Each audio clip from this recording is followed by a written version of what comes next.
संसार के ऊपर एक ऐसा अनंत वैभव का क्षेत्र था जहां सृष्टिकर्ता का प्रकाश सर्वत्र प्रकाशित था। स्वर्ण मीनारें आकाश को छूती थीं और दिव्य ऊर्जा देवदूतों के बीच नदियों की तरह बह रही थी। ईश्वर के पुत्र एकता में एक साथ खड़े थे। उनके रूप पवित्रता और अनुग्रह का संचार कर रहे थे। वे सेवा के लिए जी रहे थे। उनके हृदय शांति से भरे हुए थे और उनकी आंखें सृष्टिकर्ता के सिंहासन पर टिकी हुई थीं। दिव्य ऊर्जा प्रकाश की नदियों की तरह क्षेत्र में बह रही थी और सृष्टिकर्ता की इच्छा को हर कोने तक पहुंचा रही थी। हवा में दिव्य धुनें गूंज रही थीं, पूर्ण सामंजस्य का एक स्वर। क्षेत्र के हृदय में सृष्टिकर्ता का सिंहासन था, जो नश्वर आंखों के लिए बहुत बड़ा था। दिव्य क्षेत्र में कोई संघर्ष नहीं था। यहाँ शांति सर्वोपरि थी और ईश्वर के पुत्र आनंदपूर्ण सामंजस्य में रहते थे। उनके जीवन सृष्टिकर्ता की महिमा के लिए समर्पित थे। लेकिन इस पूर्णता के भीतर एक छाया हलचल करने लगी। एक हृदय डगमगाया और मौन में विद्रोह के बीज बोए गए। स्वर्ग के हृदय में एक देवदूत के विचार अंतर्मुखी हो गए।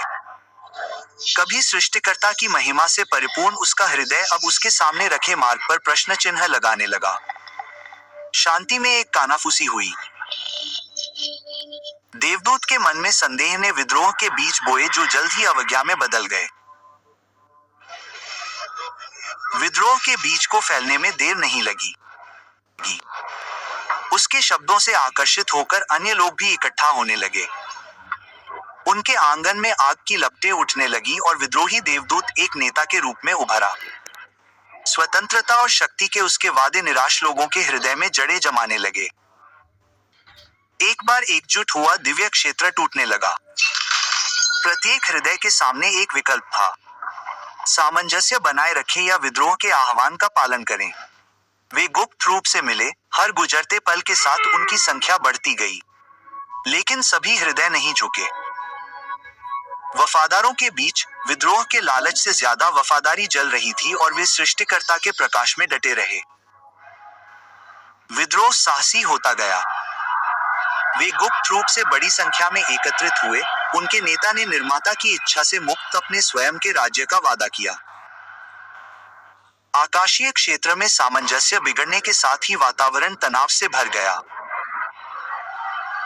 विद्रोहियों ने एक अंतिम घोषणा के साथ निर्माता के शासन को उखाड़ फेंकने की कसम खाई। विद्रोह की गर्जना से आकाश भी कांप उठा। प्रकाश और छाया का टकराव हुआ और एक ऐसे युद्ध का मंच तैयार हो गया जो सृष्टि को हमेशा के लिए बदल देगा। और इस तरह ये शुरू हुआ।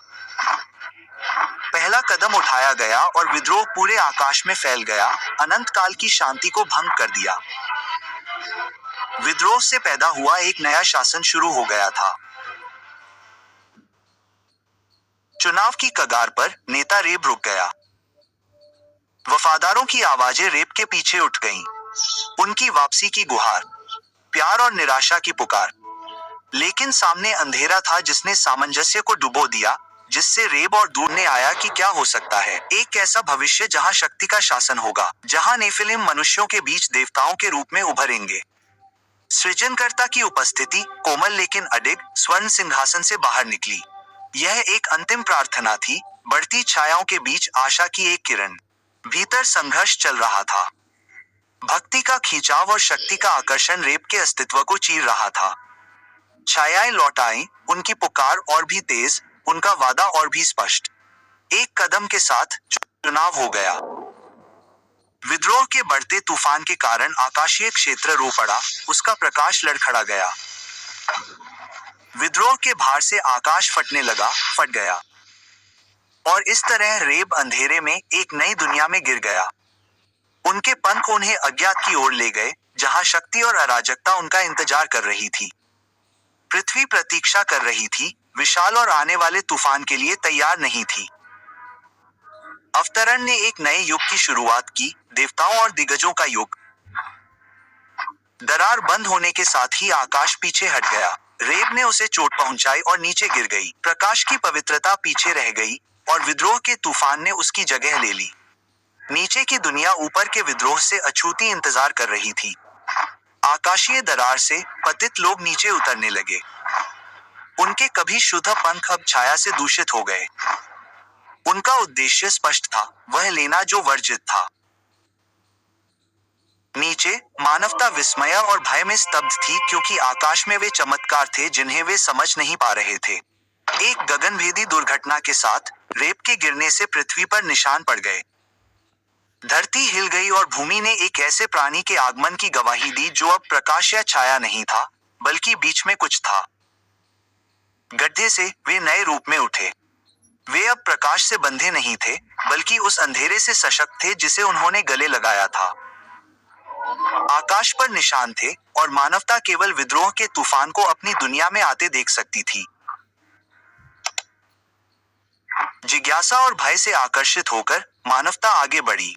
रेब उनके बीच खड़ा था, उसकी आवाज शांत लेकिन आज्ञाकारी थी। डरो मत, उसने घोषणा की। हम तुम्हारी दुनिया में ज्ञान, शक्ति और एक नई व्यवस्था लाने आए हैं। मानवता के बीच पहला घुटने टेक दिया। उनकी अधीनता भय और आशा दोनों का एक शांत कार्य था। पतित एकजुट खड़े थे, उनकी निगाहें मानवता पर टिकी थीं।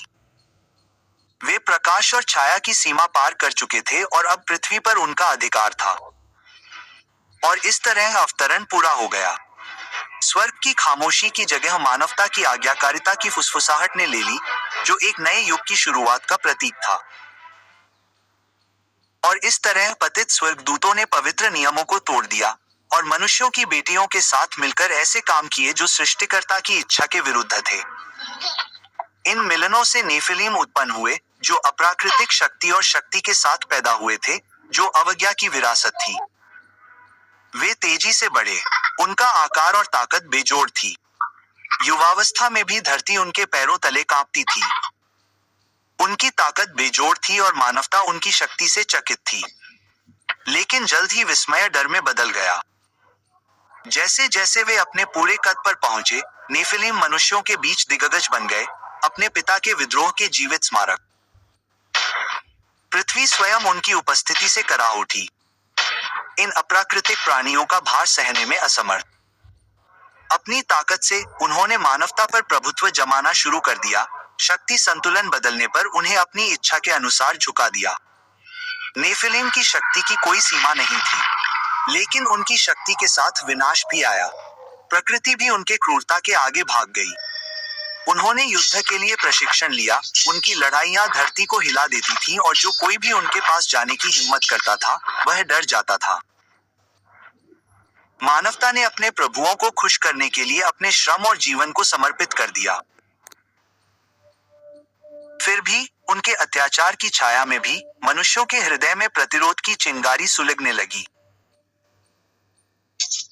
नेफिलीम ने अपनी अपार शक्ति का उपयोग पृथ्वी को आकार देने के लिए किया। दास मनुष्यों की सेनाओं को आकाश को भेदने वाले शहरों के निर्माण का आदेश दिया। क्रूर शक्ति और अडिग अधिकार के साथ नेफिलीम ने मानव जाति को गुलाम बना लिया और उन्हें एक कठोर शासन के तहत काम करने के लिए मजबूर किया। मानवता डर में रहती थी, दया और अस्तित्व की उम्मीद में अपने महान स्वामियों को श्रद्धांजलि देती थी। नेफिलीम ने अपनी महत्वाकांक्षाओं के लिए पृथ्वी को फिर से आकार दिया। प्रकृति के नाजुक संतुलन और मनुष्यों के जीवन की कोई परवाह नहीं की। जिन्होंने विरोध करने की हिम्मत की, उन्हें निर्दयी बल का सामना करना पड़ा। उनकी अवज्ञा विशाल शक्ति के वजन के नीचे कुचल दी गई। उन्होंने खुद को धरती का शासक घोषित कर दिया, जबकि मानवता उनके पैरों तले दब गई। उनकी शक्ति ने अहंकार को जन्म दिया, क्योंकि वे अपनी जातियों में लिप्त थे, जबकि उनके नीचे की दुनिया सूख रही थी। फिर भी निराशा की छाया में मानवता ने अपने अस्तित्व की योजना बनाना शुरू कर दिया। आशा और प्रतिरोध की फुसफुसाहट। अपनी शक्ति के नशे में अंधे नेफिलीम खुद को अजेय, अपने हाथों से आकार दी गई दुनिया के शासक मानते थे। स्वर्ग में शोक छा गया। सृजन का सामंजस्य टूट गया था और उत्पीड़ितों की चीखें गरज के समान गूंज रही थी। निर्माता ने पृथ्वी पर देखा, अपनी सृष्टि के दुख और अपनी कभी खूबसूरत दुनिया के भ्रष्टाचार को देखा। दुनिया अब वैसी नहीं थी जैसी उसे बनाया गया था, लेकिन न्याय ने कार्रवाई की मांग की। निर्माता के हाथ चले और पृथ्वी को साफ करने और संतुलन बहाल करने का निर्णय लिया गया। आकाश खुल गया और शुद्धिकरण की पहली बूंदें गिरी। एक चेतावनी, एक शुरुआत। बारिश तेज हो गई, नदियां उफान पर आ गईं और गरजने लगी। मानवता की चीखें तूफान में डूब गईं क्योंकि पृथ्वी साफ होने के लिए तैयार थी।